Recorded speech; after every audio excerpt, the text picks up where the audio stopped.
Hello, আসসালামু আলাইকুম everyone, সবাই কেমন আছেন? আমি আজকে আপনাদেরকে দেখাবো মুরগি রান্না। তো চলেন কিভাবে রান্না করে দেখাই। তো আমি তেলের মধ্যে দিয়ে দিয়েছি আগেই পেঁয়াজ, মরিচ আর আদা রসুন বাটা পরিমাণ মতো,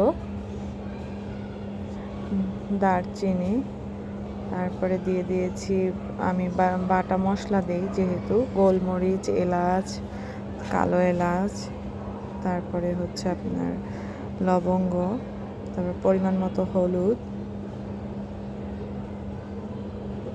পরিমাণ মতো লবণ দিয়ে দিলাম। তো আমি এখন এগুলো মশলাটা কষিয়ে নেব ভালো করে। মশলাটা না কষালে রান্নাটা খুব একটা মজা হয় না। তো দেখেন, আমি কাঁচামরিচ দিয়ে রান্না করলেও মশলাটা খুবই মজাদার হয়।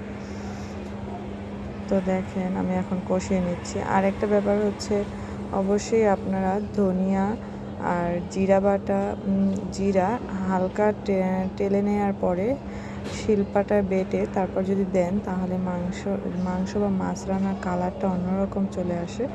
তো দেখেন আমার মাংসটা কষানো প্রায় হয়ে আসছে। তো আমি এখন পরিমাণ মতো দেখেন পানি দেব। তো মাংসটা কষানো শেষ হলে এই যে একটু পানি দিয়ে আবার একটু কষাবো। এখন আমি ঢেকে দিচ্ছি। এই যে কষানো হয়ে গেছে।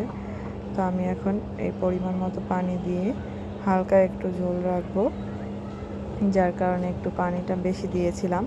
তো এই যে আমার মাংস রান্নাটা দেখেন কি অবস্থা, কালারটা দেখেন কত সুন্দর আসছে। তো যার যার ভালো লাগে ভিডিওটা লাইক, কমেন্ট, শেয়ার করবেন। আল্লাহ হাফেজ।